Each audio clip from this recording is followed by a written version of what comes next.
Jadi sudah ada tadi mandi-mandi yang disunahkan ada berapa? Ada 17. Yang sudah kita sebut adalah mandi Jumat, sholat Idul Fitri, Idul Adha, istisqa. Kemudian wal khusufi wal kusuf, sholat gerhana. Ya, baik gerhana bulan dan gerhana matahari. Jadi dua-duanya dianjurkan untuk mandi. Ya, biar malam. Karena gerhana bulan itu kan lazimnya kelihatannya kan malam. Betul? Nah, meskipun kata Profesor Mustafa Dib Al-Bughawa, lam ajid dalilan naqliyan listihbabi hadhil aqsalis tsalasa. Aku, kata beliau, belum menemukan dalil nakli. Artinya belum menemukan ayatnya atau riwayatnya tentang dianjurkannya mandi yang 3 ini, yakni mandi istisqa, gerhana matahari dan gerhana bulan. Tetapi kata beliau, wala'allal ulama ayaqalu bistihbabiha qiyasan 'alal jum'ati wal idain. Jadi dugaan beliau boleh jadi ulama yang mensunahkan 3 mandi tadi, istisqa, gerhana matahari dan bulan, itu karena mengkiaskannya dengan mandi Id dan juga mandi Jumat. Dari segi apa kesamaannya? Li'annaha fi ma'naha min haitsu masyru'iyatul jama'ati fiha wa ijtima'un nasi laha. Karena punya kesamaan makna dari segi apa? Disyariatkannya berjamaah pada sholat tadi dan mengumpulkan orang-orang, berkumpulnya orang-orang. Karena pada saat istisqa itu kan orang dipanggil, gerhana juga dipanggil. Bahkan ada khutbahnya, ya. Meskipun juga khutbahnya sunnah, ya. Jadi kemudian itu menjadi dasar bahwa karena punya kesamaan dengan sholat Id juga sama begitu, orang berkumpul, setelah sholat ada khutbah, demikian pula di sholat Jumat juga orang berkumpul. Cuman bedanya kalau Jumatan tuh khutbahnya sebelum, ya. Maka kemudian dikiaskanlah bahwa sholat istisqa dan gerhana pun juga disunahkan mandi, ya. Kalau di Kendari mungkin sholat istisqa agak jarang ya, pernah diselenggarakan? Pernah? Kalau kami dulu di NTT pernah, juga di Jakarta saya pernah ikut juga sekali. Itu lagi hujan waktu lagi kemarau panjang. Dan memang setelah sholat hujan. Setelah sholat hujan. Jadi orang kalau nggak pernah sholat istisqa itu juga mungkin percaya tidak percaya. Jadi setelah sholat hujan. Nah, itu di Jakarta. Kalau di masa Nabi SAW bahkan hujan itu sampai berhari-hari. Setelah meminta hujan berhari-hari, sampai para sahabat itu datang lagi menghadap Nabi. Awalnya tadi datang menghadap agar didoakan hujan. Maka kemudian Nabi kan ketika sahabat minta didoakan agar hujan, Nabi perintahkan berkumpullah di tanah lapang, lalu Nabi sholat di situ bersama, lalu mendoakan setelah khutbah. Lalu kemudian berhari-hari nggak berhenti hujannya. Jadi sahabat datang lagi menghadap Nabi agar hujannya berhenti, berdoa agar hujannya berhenti, gitu ya. Nah, jadi sunahkan juga. Demikian pula gerhana, ya. Kalau gerhana sudah sering lah ya. Pekan lalu kan masih ada ya, hari Rabu yang lalu malam Kamis itu. Kebetulan kami di pondok pesantren di Baron sana di Mandonga. Nah, kami tunaikan habis maghrib. Saya lihat di beberapa masjid habis isya. Ya nggak apa-apa, ada yang habis maghrib, ada habis isya. Al-alam habis maghrib. Ya, sama kami habis maghrib. Kalau yang di Kendari Permai habis isya, kayaknya di ICM habis maghrib kayaknya. Habis maghrib ya, habis maghrib. Ya alhamdulillah untuk gerhana sudah mulai. Ini kalau tidak salah gerhana matahari tidak lama lagi nih, beberapa hari. Ya, dalam beberapa hari ini gerhana matahari cincin. Nanti bisa lihat, saya lupa jadwalnya. Ya. Jadi bisa dilaksanakan juga. Ya, jangan lupa mandi sebelumnya. Ya. Mandi. Ya jam berapapun ya, mau gerhananya jam 2 malam disunahkan. Ya sunnah. Kalau ndak kuat ya disunahkan mandi ya. Kemudian mana tadi ya? Yang keberapa? Jumat, sholat Id, istisqa, gerhana matahari, gerhana bulan. Nah, gerhananya dihitung 2. Sudah 6. Kemudian yang ketujuh, wal ghuslu min ghuslil mayit. Ya, maaf. Wal ghuslu min ghuslil mayit. Mandi karena memandikan jenazah. Itu juga sunnah. Maksudnya usai memandikan jenazah, maka yang memandikan disunnahkan untuk mandi. Apa dalilnya? Ini berdasarkan hadis dari Abu Hurairah radhiyallahu anhu yang diriwayatkan oleh Abu Dawud, diriwayatkan oleh Tirmizi, diriwayatkan juga oleh Ibnu Majah, ya, Imam Ahmad. Jadi banyak riwayatnya. Dari Nabi sallallahu alaihi wasallam beliau berkata, "Man ghassala maitan falyaqtasil wa man hamalahu falyatawadda." Siapa memandikan jenazah maka mandilah. Siapa yang mengusungnya maka berwudulah. Itu sunnah, dianjurkan. Ya. Tapi tidak wajib. Dari mana kita tahu tidak wajib? Karena ada hadis lain dari Al-Hakim yang mengatakan laisa 'alaikum fi ghusli maitikum, ya, tidak ada kewajiban atas kalian karena memandikan jenazah, ghuslun idza ghasaltumuhu. Jadi tidak ada kewajiban kalian mandi setelah memandikan jenazah. Fa inna maitakum laisa binajas, karena jenazah kalian bukanlah najis. Ini juga sekaligus menjadi dalil bahwa jenazah manusia itu bukan najis. Sudah pernah kita bahas dulu ya. Jadi manusia yang sudah meninggal itu bukan najis. Termasuk, mohon maaf kalau ada potongan-potongan tubuh termutilasi misalnya, ada penemuan potongan tubuh dapat di sungai misalnya ya. Kadang ada begitu tuh. Kalau di sini ada nggak? Nggak ada. Siapa tahu ada ya. Karena ada yang di laut atau gimana ya. Nah, itu tidak najis. Seandainya pun kita temukan, nah, ambil saja, kuburkan sebagai hak saudara kita. Jadi itu hak saudara kita. Jadi kalau ada jenazah itu bukan kabur ya. Jangan kabur. Kita dituntut untuk menguburkan. Ya dimandikan dulu. Siram saja nggak apa-apa. Ya, setelah itu dikuburkan. Nah, dia bukan najis meskipun kena, karena kita gotong tidak ada alat, kena, enggak apa-apa, bukan najis. Meskipun mohon maaf agak bau. Bisa jadi tahu kalau sudah berhari-hari kan.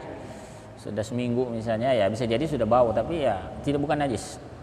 Itu dalam mazhab Syafi'i. Karena manusia bukan najis. Disunahkan mandi kalau kita memandikan. Ya. Jadi kalau memandikan jenazah disunahkan yang memandikan itu mandi. Yang mengusungnya disunahkan berwudu setelahnya. Sunnah saja. Ya. Jadi bukan berarti wudunya jadi batal, bukan. Wudunya tetap batal, tapi disunahkan setelahnya berwudu berdasarkan hadis Nabi SAW tadi. Nah, jadi tidak wajib ya, karena kata Nabi SAW, fahasbukum antagsilu aidiakum, cukup bagi kalian mencuci tangan kalian. Ini menjadi tidak harus mandi, sunnah hukum. Ya, kalau ada kesempatan mandi ya mandi, karena kadang-kadang yang mengurus jenazah itu karena waktunya sempit dan dia juga bisa jadi kan tidak tahu di tempat pengurusan jenazah ada tempat mandi yang leluasa apa enggak. Kalau ada ya mandi, sunnahkan mandi. Dan memang sebaiknya, ini juga kadang-kadang masyarakat mungkin karena kurang paham atau memang tidak tahu caranya. Jadi afdolnya yang memandikan jenazah itu kan orang yang memang boleh melihat auratnya. Kalau ada orang tua anaknya, atau kalau anak meninggal orang tuanya, kan begitu. Jadi sebetulnya memandikan jenazah itu bukan tugasnya, mohon maaf, pengurus masjid. Ya. Kadang-kadang ada yang meninggal itu sibuk cari pengurus masjid, siapa yang bisa mandikan jenazah. Mestinya kalau ada anaknya, atau kalau suami istri boleh, suami mandikan istri, istri mandikan suami, itu boleh. Ya. Bahkan itu yang lebih utama, karena melihat auratnya boleh. Ya, sementara pengurus masjid itu kan bukan mahramnya, tidak boleh melihat, sebetulnya kan tidak boleh melihat auratnya. Jadi al aslunya mestinya dimandikan oleh orang yang boleh lihat aurat. Nah kalau tuan rumah yang mandikan kan berarti dia juga leluasa mandi setelahnya, ya, karena di rumah sendiri. Kemudian yang juga disunahkan adalah wal kafiru idza aslam, orang kafir ketika dia masuk Islam. Ada masuk Islam, maka setelah itu dianjurkan mandi. Ya. Dasarnya apa? Ada riwayat dari sahabat Qais bin Asim, dulu dia kafir, lalu kemudian masuk Islam. Ataitun Nabiyya sallallahu alaihi wasallam uridul Islam fa amarani an aqtasila bima'in wasidrin. Ya. Lalu sahabat ini datang menemui Nabi SAW ingin Islam, artinya mau masuk Islam. Lalu Nabi SAW perintahkan dia untuk apa? Mandi, aniktasila bima'in wasidrin, dengan air dan bidara. Maksudnya untuk biar wangi, biar apa ya? Sunnah saja, tidak wajib ya. Dari mana kita tahu ini tidak wajib? Ini hadis riwayat An-Nasa'i ya. Juga hadis riwayat At-Tirmidzi. Dari mana kita tahu tidak wajib? Karena setelah meriwayatkan ini Imam At-Tirmidzi mengatakan, ya, qala At-Tirmidzi ba'da riwayatihil hadis wal amalu 'alaiha 'inda ahli ilmi yastahibbuna lirrajuli idza aslama ay yaqtasila wa yaghsilu thiyabah. Ya, ahlul ilmi menyatakan, para ulama menyatakan dianjurkan, ya, setelah seseorang masuk Islam dianjurkan dia mandi dan mencuci pakaiannya. Tetapi ya di situ menganjurkan.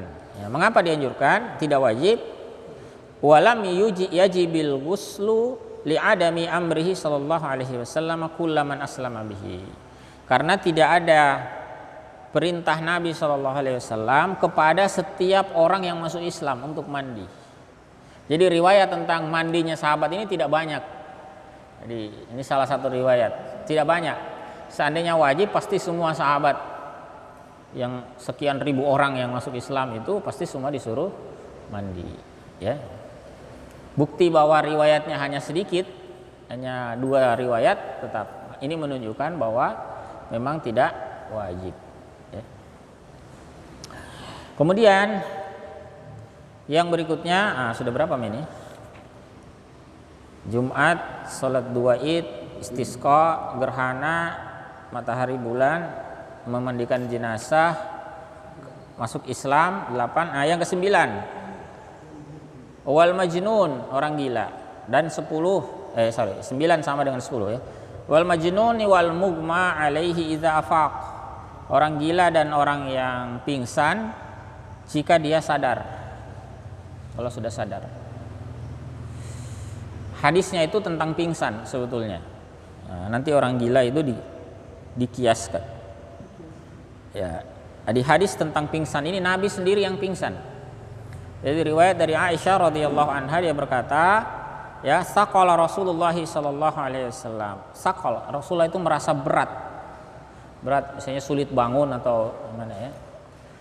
Kemudian faqal, lalu beliau bertanya, asallan nas, apakah sudah selesai sholat orang-orang? Karena kamar beliau itu kan bersebelahan dengan Masjid Nabawi. Beliau kesulitan bangun, lalu bertanya, apakah orang-orang sudah sholat? Fakulna, lalu kami mengatakan, la hum yantaziruna ya Rasulullah, mereka masih menunggumu wahai Rasulullah. Jadi para sahabat belum sholat. Faqal, lalu beliau bersabda, du'u li ma'an fil mukhdab, ya, berikan aku air dalam ember, ya, atau dalam tempat air lah ya, yang biasa dipakai mencuci pakaian.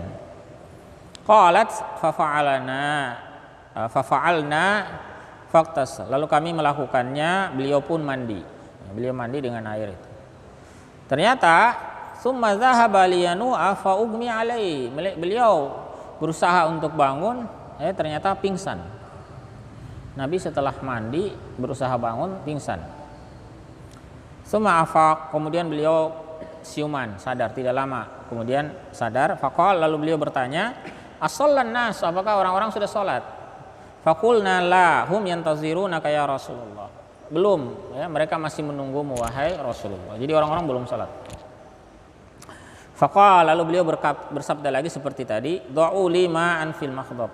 Ya, minta lagi air di satu wadah. Ya, qalat fa fa'alana faqtasala. Ya. Beliau kemudian mandi ya tadi. Summa dhahaba liyanu afa ugmiya alaihi, summa afaq. Ya. Nah, ini berlangsung 3 kali ini. Ya. Kemudian beliau pergi lagi, ya, mandi, berusaha untuk bangun, pingsan lagi. Nah, lalu setelahnya itu sadar. Ya. Dan seterusnya. Jadi ketika yang pingsan, setelah pingsan yang kedua, beliau sadar. Jadi ini menunjukkan bahwa dari hadis ini para ulama Syafi'iyah kemudian menyatakan bahwa dianjurkan bagi orang yang pingsan tadi untuk apa? Setelah pingsan dia mandi. Dianjurkan. Nah, bagaimana dengan orang yang gila? Nah, itu dikiaskan. Waqisa bil igma'il junun li'annahu fi ma'na, karena semakna, artinya sama-sama dari segi hilangnya kesadaran. Bahkan bal huwa aula, ya, kata beliau di sini bahwa kehilangan akal karena gila itu lebih patut lagi dimandikan daripada pingsan. Karena pingsan itu kan biasanya tidak lama, kan? Kalau gila itu kan bisa berminggu-minggu, berbulan-bulan, bahkan bisa bertahun-tahun. Jadi kalau sembuh dari gila waras, ya, sehat kembali, maka dianjurkan mandi. Kemudian yang berikutnya ini berkaitan dengan pelaksanaan haji dan umroh, ya, sisanya, ya. Wal ghuslu indal ihram, mandi ketika hendak berihram, memakai pakaian ihram. Sebelum pakai pakaian ihram dianjurkan mandi, ya. Cuman yang kasihan itu jamaah haji kita kalau berangkat, kan ada yang pakaian ihram itu di atas. Tuh? Ada yang modelnya begitu kan? Pesawat. Jadi rasanya tidak leluasa mandi. Kalau satu pesawat orang mandi semua tidak cukup akhirnya. Ya, mau gimana lagi, ya?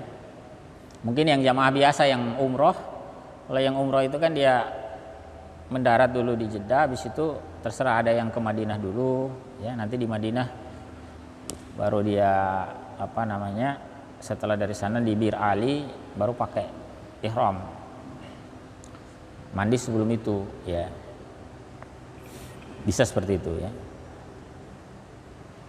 Kemudian disunahkan ini berdasarkan hadis dari Zaid bin Sabit radhiyallahu anhu bahwa dia melihat Nabi Shallallahu Alaihi Wasallam, ya, bersiap untuk membaca talbiyah, memakai pakaian ihram. Sebelumnya beliau mandi dulu, ya, sunnahnya. Kemudian yang berikutnya walidukhuli Makkah, masuki kota Makkah. Beda, ya, kalau ihram memakai pakaian ihram itu sebelum masuk kota Makkah. Nanti di pembahasan haji dan umrah itu kita akan ketemu ada namanya miqat, tempat dan waktu memakai pakaian ihram. Nah, itu sebelum masuk Makkah. Kalau masuk Makkah sudah terlambat, ya. Jadi kalau sudah terlanjur masuk Makkah keluar lagi. Makanya biasanya kalau jamaah haji mau ihram beberapa kali, nah itu dia disunnahkan keluar lagi pakai pakaian ihram yang baru di tempat mikot yang baru. Misalnya di dekat Uhud gitu, ya, yang biasa kita lakukan di daerah apa ini namanya, ya? Aduh, saya lupa ini yang kedua ini, ya. Jadi ada tempat mikot yang kedua yang setelah kalau kita mau mengulang lagi ihramnya, ya, jadi keluar lagi kembali. Ya. Kemudian ini juga didasarkan riwayat Ibnu Umar, ya, bahwa tidaklah dia memasuki kota Mekah, ya, kecuali dia menginap dulu, ya, di daerah yang namanya Zituwa sampai pagi hari, kemudian dia mandi. Baru kemudian memasuki Mekah di siang hari, ya. Jadi dia mandi dulu baru masuk kota Mekah, dan beliau menyebutkan bahwa Nabi Shallallahu Alaihi Wasallam melakukan yang demikian. Jadi tidak langsung masuk tapi mandi dulu baru masuk. Sunnahnya begitu. Kemudian walil wukufi bi Arafah, wukuf di Arafah, sebelum wukuf juga disunahkan mandi. Ya. Ini berdasarkan riwayat yang dikemukakan oleh Imam Malik dalam kitab Muwatta, ya, dari sahabat Ibnu Umar juga radhiyallahu anhu, bahwa beliau mandi, ya, untuk pakaian ihram, sebelum ihram maksudnya, masuki Mekah, dan juga mandi sebelum wukuf, ya, pada siang hari Arafah. Jadi sebelum wukuf mandi dulu. Kemudian yang berikutnya kata Abu Syija, walil mabiti di Muzdalifah. Mabit di Muzdalifah juga dianjurkan. Meskipun ada catatan dari Profesor Mustafa Dib Al-Bugha di sini bahwa al-asahhu annahu la yustahabbu, bahwa yang pendapat yang lebih kuat tidak dianjurkan. Ya. Tidak usah bingung kalau ketemu yang begini, ya, karena begini, perbedaan pendapat bukan hanya lintas mazhab. Jadi khilafiyah itu bukan hanya misalnya antara mazhab Syafi'i dengan Maliki misalnya, atau dengan Hanafi, bukan. Terkadang dalam satu mazhab pun juga ada variasi pendapat. Ya. Seperti tadi, ya, Abu Syija mengatakan dianjurkan mandi dahulu sebelum mabit di Muzdalifah. Tapi menurut Mustafa Al-Bugha tidak disunahkan. Ya. Demikian pula dengan wali tawaf, wali ramyil jimaris salasi wali tawaf, melontar jumroh dan juga untuk tawaf disunahkan untuk mandi. Ini kata Abu Syija. Tetapi menurut Mustafa Al-Bugha, al-mu'tamad annahu la yusannul ghuslu lit tawaf. Ya. Menurut pendapat yang mu'tamad, tidak dianjurkan mandi untuk tawaf. Tidak ada mandi khusus untuk tawaf. Jadi kalau mau tawaf ya tawaf saja, tidak perlu mandi khusus. Kemudian wali sa'i wali dukhuli madinati Rasulillah sallallahu alaihi wasallam. Nah, ini juga semua pendapat Abu Syija yang mengatakan bahwa itu disunnahkan, ya, yakni untuk sa'i, kemudian untuk memasuki kota Madinah, ya, dan sebagainya. Tetapi kata beliau di sini, ya, jadi beliau tidak menemukan dalil khusus tentang kesunahan mandi pada waktu-waktu tersebut, ya, wallahu a'lam. Jadi total ada 17 tadi, ya, menurut Abu Syija, meskipun ada beberapa yang dikritisi.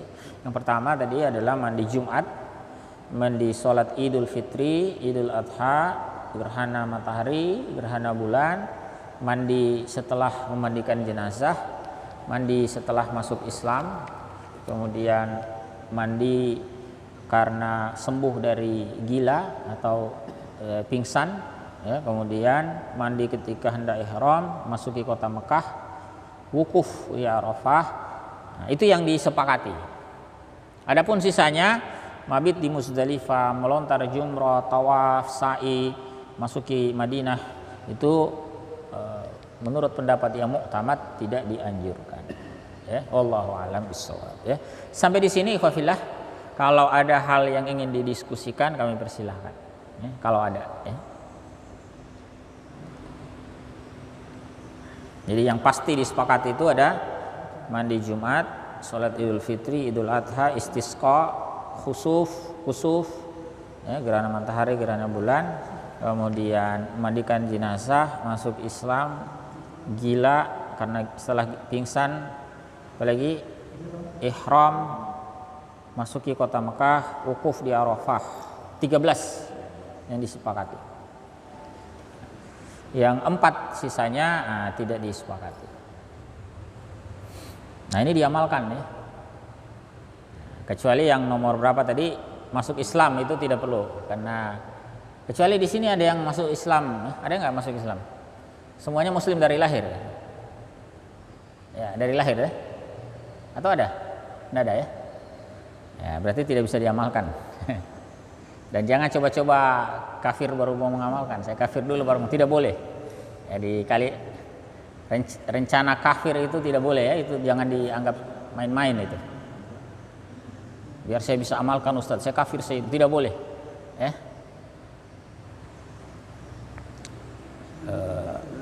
Ya, silakan.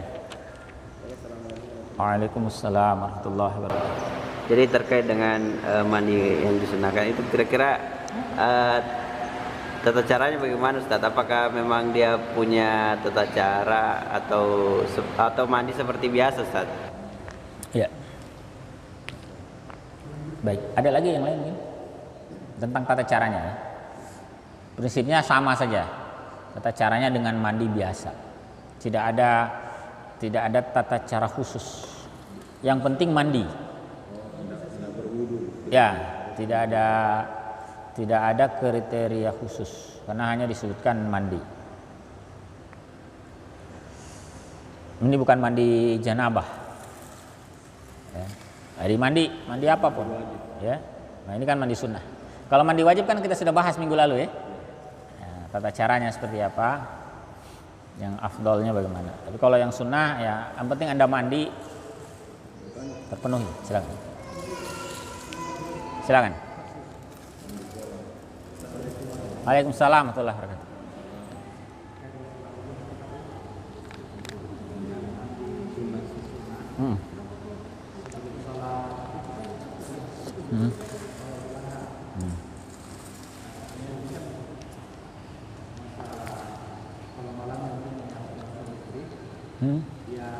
Malamnya kenapa? Oh iya. Nah, terus?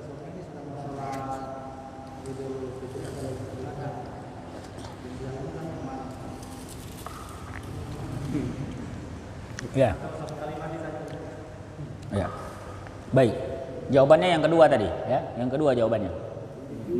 Jadi kalau bertemu antara mandi wajib dan sunnah itu boleh digabung. Boleh disatukan. Dan dia mendapatkan pahala wajib sekaligus juga mendapatkan keutamaan mandi sunnahnya. Misal ya. Misalnya tadi hari Jumat misalnya, ada yang janabah entah karena mimpi basah atau karena melakukan hubungan seksual misalnya. Pagi hari misalnya dia janabah. Maka dia bisa mandi janabah sekaligus meniatkan itu untuk mandi Jumat. Nah, dia mendapatkan semuanya, ya. Kayaknya kita sudah bahas ya. Ada ibadah yang bisa digabung, ada yang tidak. Di mana saya bahas itu? Tadi malam ya. Tadi malam ya. Oh iya, tadi malam saya bahas. Jadi ada ibadah itu memang bisa digabung. Jadi ibadah yang diinginkan itu hanya maknanya, bukan ainnya, bukan zatnya. Begini, ada ibadah itu yang dimaksudkan zatnya memang. Misalnya begini, sholat subuh itu yang diinginkan sholat subuhnya. Ada sholat qobliyah subuh itu yang diinginkan memang sholat qobliyah subuh. Bedakan misalnya dengan sholat tahiyatul masjid. Itu hadis Nabi SAW dalam riwayat Muslim, Bukhari Muslim malah. Itu Nabi SAW menyebutkan kalau masuk ya salah seorang di antara kalian masuk masjid, maka apa? Fala yajlis hatta yusalli raka'ataini. Maka janganlah dia duduk sampai dia sholat 2 rakaat. Jadi janganlah dia duduk sampai dia sholat 2 rakaat. Nah, ini sholat apapun. Yang penting sholatnya minimal 2 rakaat. Jadi misalnya ada orang terlambat, seperti tadi, azan qomat asar dia baru datang. Jadi kan dia tidak sempat sholat sunnah lagi karena orang sudah berjamaah kan. Maka dia langsung sholat jamaah, jangan kayak sholat sunnah dulu. Karena sudah qomat, orang sudah sholat, maka begitu masuk dia sholat berjamaah. Tidak perlu khawatir dia tidak mendapatkan keutamaan hadis Nabi tadi. Justru dia sudah dapat, ya. Karena sabda Nabi SAW, janganlah dia duduk sampai dia sholat 2 rakaat. Sholat apapun. Nah, kalau sholatnya 4 rakaat kan pasti sudah lebih dari 2. Jadi yang diinginkan dari hadis tentang tahiyatul masjid itu bukan zatnya sholat itu, tetapi maknanya. Ini yang diinginkan adalah terlaksananya sholat 2 rakaat. Apapun itu. Nah, sama juga dengan sholat sunnah setelah wudhu. Yang kita bahas tadi malam itu kan sholat sunnah setelah wudhu. Jadi kalau ada orang setelah wudhu itu kan dianjurkan dia sholat 2 rakaat sebelum dia ngobrol, sebelum dia ini kan. berbicara tentang urusan duniawi. Sebelum itu maka dianjurkan dia sholat 2 rakaat. Nah, sholat apa? Sholat apa saja. Jadi bisa misalnya begini, dia masuk habis wudhu, dia masuk masjid, habis azan dia masuk, dia bisa gabung itu sholat qobliyah dengan tahiyatul masjid dengan sholat sunnah wudhu. Jadi cukup sekali dia kerjakan, dia dapatkan keutamaan semuanya. Nah, karena yang diinginkan itu adalah makna, bukan zatnya. Bedakan dengan qobliyah subuh dengan sholat subuhnya, itu nggak boleh digabung. Jadi kalau ada orang datang terlambat sudah komat ceritanya, dia baru datang sholat subuh, baru datang mas. Tidak boleh dia niatkan ini sholat qobliyah sekaligus sholat subuh, meskipun sama-sama 2 rakaat. Kenapa? Karena sholat qobliyah dan semua sholat rawatib itu yang diinginkan adalah zatnya, bukan sekedar terlaksananya 2 rakaat, tapi yang diinginkan adalah zatnya. Sama dengan sholat subuh kan, makanya nggak bisa digabung itu. Tapi sholat tahiyatul masjid bisa gabung sama sholat qobliyah subuh, bisa gabung sama sholat subuh. Ya, bisa dipahami ya? Nah demikian pula dengan mandi. Mandi sunnah ini yang diinginkan itu bukan zatnya, tapi maknanya. Yang penting Anda mandi. Ya, kalau Anda mandi, ya maka dapatlah kesunahan itu. Tentu diniatkan sebagai mandi ibadah. Ya. Nah, karena itulah dia bisa digabungkan dengan ibadah mandi janabah yang wajib. Dia bisa gabung. Ya. Bisa dipahami ya? Jadi ada ibadah bisa digabung, ada tidak. Saya kasih contoh lagi, puasa, misalnya puasa. Kemarin hari Kamis misalnya. Kalau ada di antara kita kemarin mengqadha puasanya, mungkin sakit ya di bulan Ramadan atau mungkin wanita haid, dia mengqadha kemarin, maka dia dapat keutamaan selain fardu qadha, dia juga mendapatkan keutamaan berpuasa di hari Kamis. Kayak gitu. Bisa dipahami ya? Maka bisa digabung misalnya puasa Syawal dengan puasa Senin Kamis. Bisa digabungkan itu. Ya, puasa Syawal digabung dengan puasa Daud. Ya, karena sebetulnya puasa Senin Kamis, puasa Daud itu bukan puasa yang diinginkan zatnya, tapi yang diinginkan adalah maknanya. Sepanjang Anda berpuasa pada saat itu maka jadi kalau pas nanti misalnya puasa Arafah jatuh hari Senin, Anda berpuasa dapat juga pahala Arafah dan puasa hari Senin, gitu ya. Nah, tapi kalau menggabung misalnya puasa Arafah dengan puasa qadha, itu ada khilaf di kalangan ulama. Kalau menganggap Arafah itu puasa khusus, berarti tidak boleh digabung. Tapi kalau dianggap puasa sebagaimana tadi tahiyatul masjid, ya, sebagaimana sholat setelah wudhu, maka yang diinginkan adalah maknanya, maka bisa digabung. Ya, wallahu a'lam. Nah, khusus untuk pertanyaan tadi, apakah kasusnya dia janabah, misalnya sebelum sholat id atau janabah sebelum Jumat, gimana? Ini bisa digabung. Karena mandi sunnah tadi itu yang diinginkan adalah maknanya. Yang penting Anda mandi. Ya. Nah, jadi kalau Anda janabah, gabung sekalian, gak apa-apa. Gabung sekalian itu bukan mandinya 2 kali, artinya satu mandi itu. Ya, gitu ya. Ada lagi mungkin yang lain? Silakan sambil di ini ya. Oh sudah habis. Silakan. Masih ada. Ya, silakan.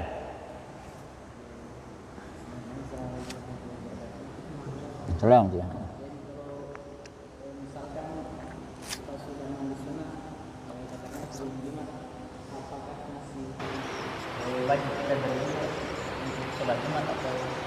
Oh ya.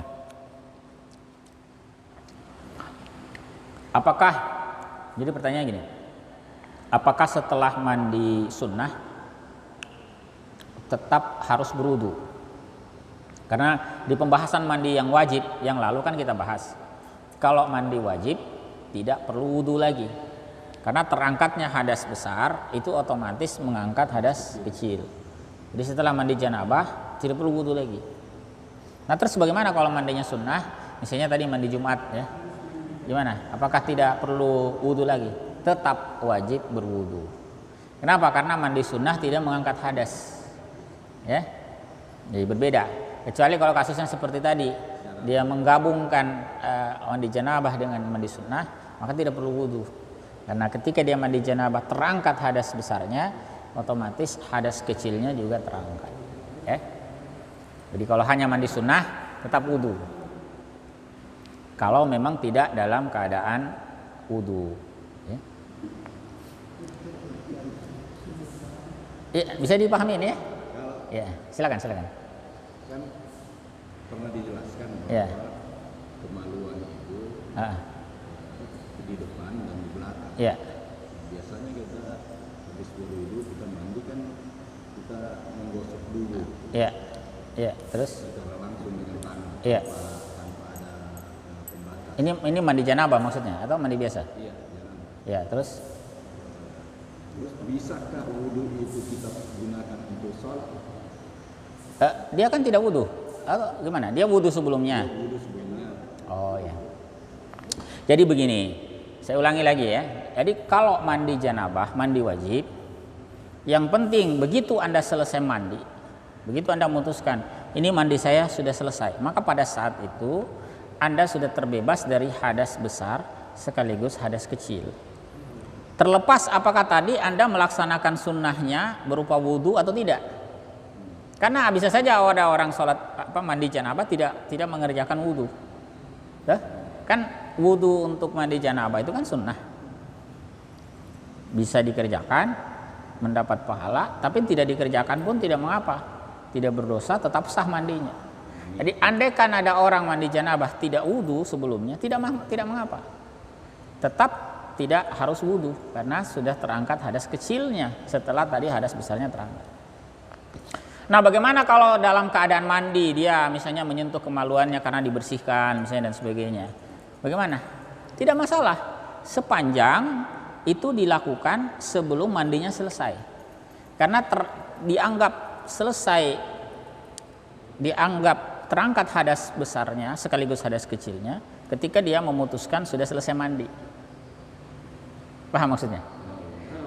Nah, jadi misal tadi ya, dia sementara mandi kan, tapi kan belum selesai. Sementara mandi dia pegang depan belakang misalnya, toh, nanti dia bersihkan, toh, kasih sabun lah segala macam. Ya nggak apa-apa, kan belum selesai mandi. Nah, kapan dia memutuskan selesai mandi? Ya misalnya setelah dia siram terakhir kali. Nah, sudah, mandi saya sudah selesai nih. Nah, maka pada saat itulah dia dianggap tidak berhadas besar, tidak juga berhadas kecil. Nah, kalau setelah itu dia pegang lagi, nah batal. Berhadas kecil lah dia. Jadi dia perlu berwudu lagi, gitu ya. Makanya kan begini, anjurannya, tuntunannya Nabi SAW sebagaimana sudah kita bahas dulu. Sebelum mandi janabah itu kan dianjurkan buang air memang. Kalau mau buang air kecil, silakan bersihkan kemaluan. Nah saat itu, sebelum bersihkan memang, ya. Nah, jadi nanti setelah saat mandi tidak fokus lagi membersihkan itu. Tetapi andai pun dia sentuh lagi nggak apa-apa. Yang penting mandinya belum selesai. Nah, begitu mandi dinyatakan selesai, saya sudah selesai mandi ini. Nah, maka setelah itu barulah. Apakah setelah itu dia menyentuh baru batal lagi? Ya, cukup jelas mudah-mudahan ya. Kenapa? Oh iya. Silakan kalau ada lagi yang lain. Ya. Materinya sudah selesai ya. Karena pembahasan berikut itu pembahasan tentang mengusap dua khuf. Nah, ini berbeda. Bahasan yang lain.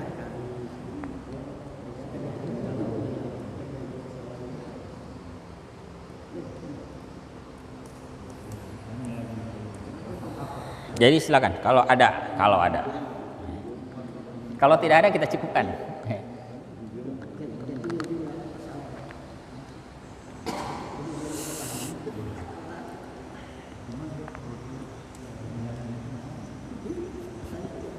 Sayap kanan mungkin ada? Pas ya. Iya, oh iya, silakan Pak.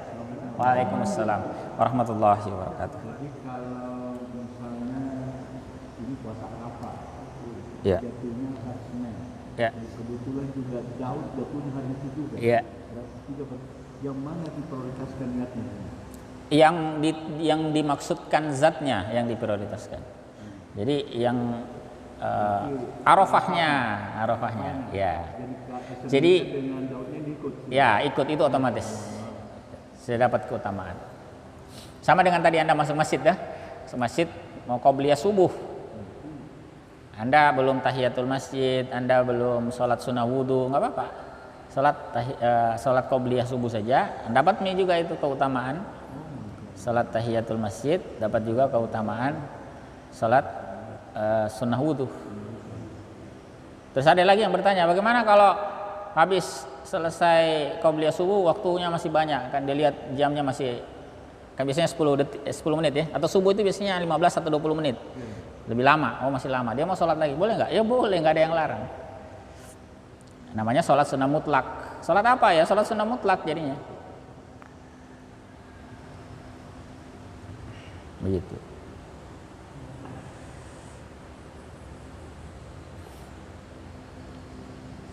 Jadi memang ada ibadah yang dituntut itu zatnya. Nah ini perlu dibedakan. Biasanya kalau sholat itu sholat rawatib. Sholat rawatib itu dituntut zatnya. Untuk yang lain, seperti tadi sholat tahiyatul masjid, sholat sunnah wudhu, ya, sebagian lagi menyatakan sholat isyraq setelah subuh itu, matahari terbit, setelah selesai itu kan ada waktu isyraq, itu sebetulnya juga bukan sholat sunnah khusus. Sholat apa saja yang penting 2 rakaat. Itu yang satu lagi. Ya, saya kan selalu mengikuti penanggalan ganjil di bulan Hijriah ya istilahnya. Ya. Jadi pas jatuh tanggal 29. Jadi sholat Daud saya itu jatuh tanggal 29. Maksudnya, terus? Selalu ikuti ganjil supaya nanti nih 13 dengan 15 bulan lagi ini kan saya ikuti. Ya. Makanya saya mau ganjil. Persis jatuh di tanggal 29 akhir bulan. Besoknya tanggal 1. Terus? Kalau saya mau ganti buat sana, berarti saya genap lagi. Iya. Bisa nggak saya merubah yang genap ini ke ganjil? Bisa.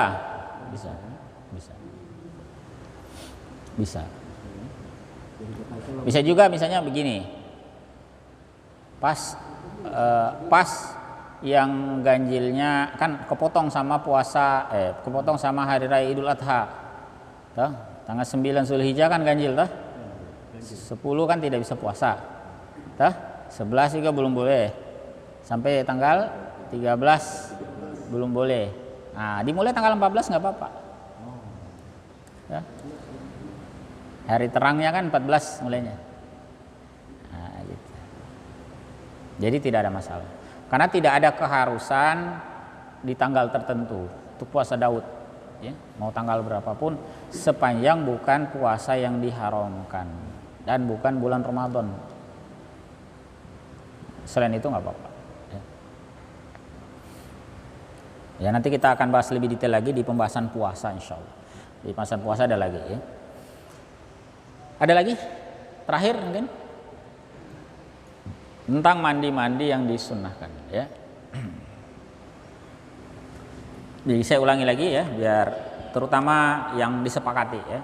Jadi yang disepakati tadi ada berapa? 13 ya. Mandi Jumat. Ya, mudah-mudahan ya. Saya yakin sudah dikerjakan lah ini ya. Idul Fitri, Idul Adha, ini juga rasa-rasanya sudah banyak yang mengerjakan. Nah, mungkin yang belum itu istisqa, bukan belum mandinya, tapi sholat istisqanya juga mungkin belum pernah. Ya? Belum pernah ya? Kayaknya saya belum pernah kalau Kota Kendari. Dan mungkin juga Kota Kendari tidak pernah kekeringan lah ya, tidak pernah ya. Kalau di tempat lain ada yang kekeringan, kemarau panjang gitu. Ya. Tapi seandainya nanti dapat pelaksanaan sholat istisqa, dalam mazhab Syafi'i dianjurkan sebelumnya mandi. Mandi pakai apa Ustadz? Namanya orang minta hujan, airnya habis. Ya kalau ada air toh. Kalau tidak ada ya mau gimana lagi kalau tidak ada air.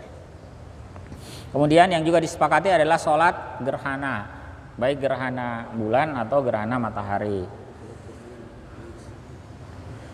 Ya, yang lalu minggu lalu sudah gerhana bulan ya. Nah, gerhana matahari ini lihat-lihat kembali nanti pengumuman dari BMKG itu rasanya dalam waktu dekat ini juga gerhana matahari. Dalam waktu dekat. Tanggal berapa? Tanggal 10 katanya. Jadi tidak lama lagi. Minggu depan. Jadi usahakan, kalau gerhana matahari itu kan biasanya siang. Kalau gerhana bulan malam.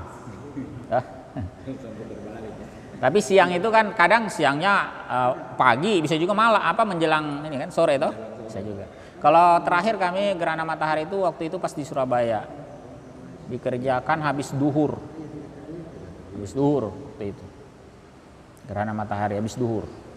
Itu tahun berapa? 2018 kayaknya ya. Nah ini katanya minggu depan ada lagi tanggal 10. Nah siap-siap. Tapi bila perlu selenggarakan, jadikan syiar. Yang punya akses masjid kerjakan gitu ya. Sampaikan ke takmirnya, pengurus masjid, kita akan sholat gerhana gitu ya.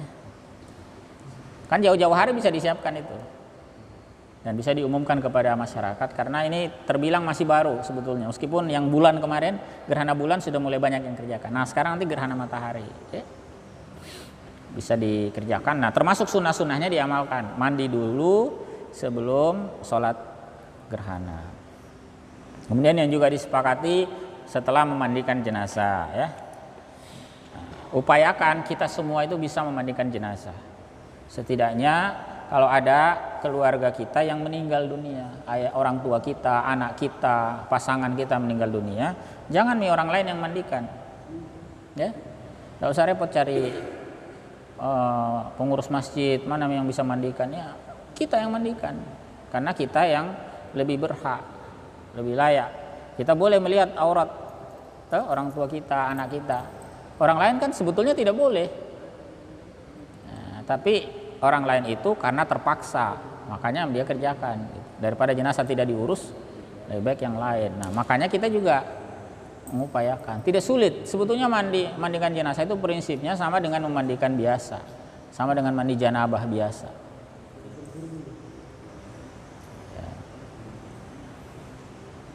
Jadi yang dimaksud di sini adalah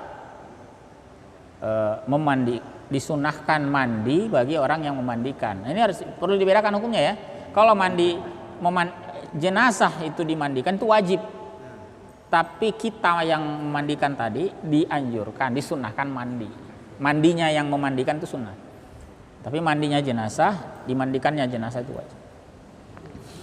Nah, kemudian ada orang kafir masuk Islam, mungkin ada keluarga atau teman tetangga masuk Islam, nah sampaikan disunahkan mandi, ya.